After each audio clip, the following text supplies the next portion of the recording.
ជំរាបសួរពុកម៉ែបងប្អូនទាំងគ្នាបាទស្វាគមន៍មកកាន់ការវិភាគទីផ្សារបាទតកតងទៅនឹងព្រឹត្តិការណ៍ព័ត៌មានក៏ដូចជាតម្លៃហាងឆេងមាសបាទបច្ចុប្បន្ននេះហេតុអីបានជាវាមានការប្រែប្រួលសកម្មហើយមូលហេតុអ្វីបាទ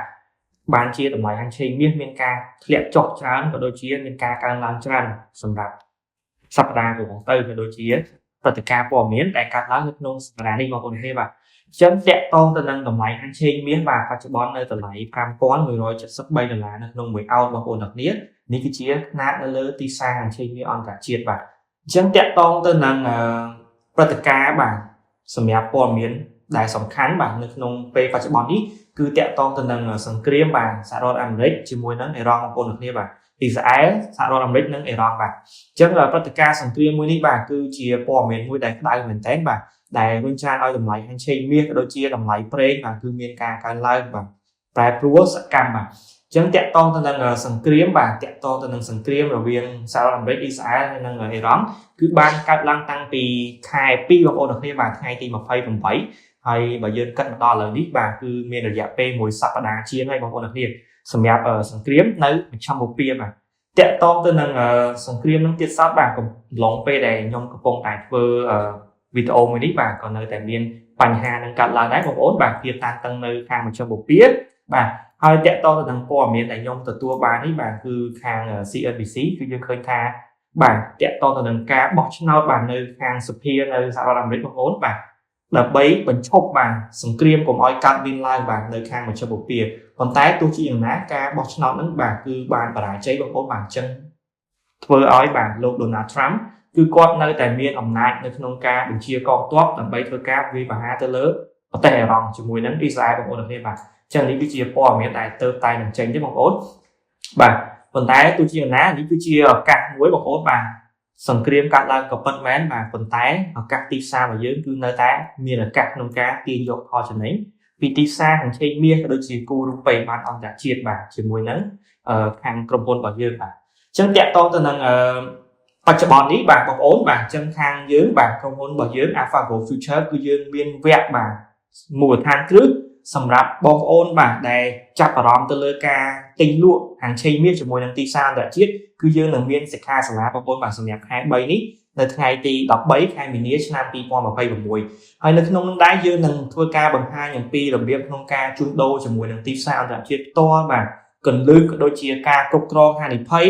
របៀបក្នុងការវិភាគទីផ្សារផ្សេងៗជូនទៅកាន់បងប្អូនបាទអញ្ចឹងការធ្វើសិក្ខាសាលានេះបងប្អូនបាទគឺមានរយៈពេលត្រឹមតែ1ម៉ោងជាងទេបងប្អូនបើសិនជាបងប្អូនចង់ដឹងព័ត៌មានលម្អិតបាទកុំភ្លេច comment បាទនៅខាងក្រោមវីដេអូនេះមកបាទ comment ពាក្យ yes ខាងក្រុមការងាររបស់យើងនឹងធ្វើការតាក់ទងទៅកាន់បងប្អូនហើយគួរបញ្ជាក់ផងដែរបងប្អូនទាំងគ្នាបាទសម្រាប់ការចូលរួមសិក្ខាសាលានេះគឺយើងមិនមានការបង់ថ្លៃការចូលរួមទេបងប្អូនបាទគឺបងប្អូនចូលរួមដោយ free ប៉ុន្តែចំនួនមានកំណត់បងប្អូនបាទអញ្ចឹងបងប្អូនរួចរាល់ឡើងដើម្បីទទួលបានចំណេះដឹងថ្មីពីការវិនិយោគជាមួយនឹងទីផ្សារឆេងមាសអន្តរជាតិបាទអញ្ចឹងបាទបងប្អូនទទួលបានព័ត៌មានខាងលើបាទអញ្ចឹងតាក់ទងទៅនឹងព័ត៌មានគឺមានប៉ុណ្ណឹងបងប្អូនឥឡូវយើងមកធ្វើការវិភាគទៅនឹងក្រាហ្វរបស់យើងវិញថាតើនៅក្នុងសប្តាហ៍នេះក៏ដូចជាថ្ងៃអនាគតបាទតម្លៃឆេងមាសអាចនឹងមានការប្រែប្រួលទៅណាបន្ថែមទៀតបងប្អូនបាទអញ្ចឹងឥឡូវខ្ញុំមកចូលមកកាន់ទីផ្សារបងប្អូនបាទតាក់ទងទៅនឹងតម្លៃហាងឆេងមាសបាទបច្ចុប្បន្នបងប្អូនឃើញបាទនៅក្នុងប្លោះបាទនៅក្នុង box មួយនេះបងប្អូនបាទអញ្ចឹងគឺមាសគឺបច្ចុប្បន្នគឺកំពុងតែប្រែប្រួលនៅក្នុងគេហៅថាទំនោរ sideways បងប្អូនបាទទំនោរ sideways បងប្អូនឃើញបាទគឺវាឡើងចុះបាទអញ្ចឹងវានៅក្នុងទំនោរ sideways បាទគឺមិនឡើងច្រើនហើយក៏មិនមានការប្រែប្រួលចុះច្រើនណាស់បងប្អូនបាទសម្រាប់តម្លៃឆេងមាសបាទបច្ចុប្បន្ននេះបាទថ្ងៃទី5ខែមីនាឆ្នាំ2026បាទប៉ុន្តែទោះជាយ៉ាងណាខ្ញុំមើលឃើញថាតម្លៃហាងឆេងមាសបងប្អូនបាទសម្រាប់បងប្អូនដែលទិញលក់មាសខាងក្រៅដូចជាបងប្អូនដែលជួញដូរនៅលើ platform បាទគឺបាទ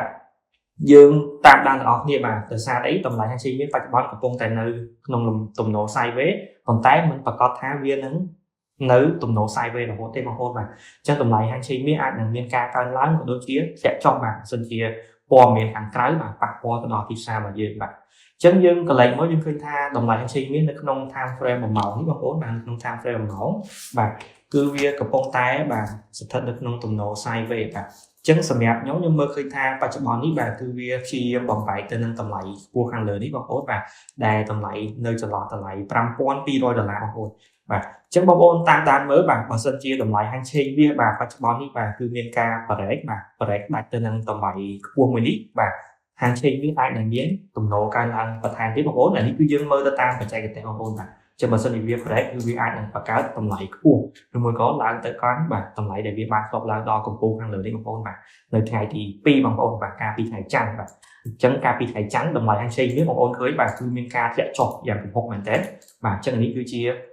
តម្លៃហាងឆេងនេះកាលពីថ្ងៃច័ន្ទបងប្អូនហើយសម្រាប់ថ្ងៃអង្គារថ្ងៃពុធក៏ដូចជាថ្ងៃនេះផ្ទាល់គឺវាបាទរត់នៅក្នុងទំនោរ sideways បងប្អូនបាទប៉ុន្តែ sideways គឺការកើនឡើងបងប្អូនបាទ sideways គឺកើនឡើងបាទអញ្ចឹងយើង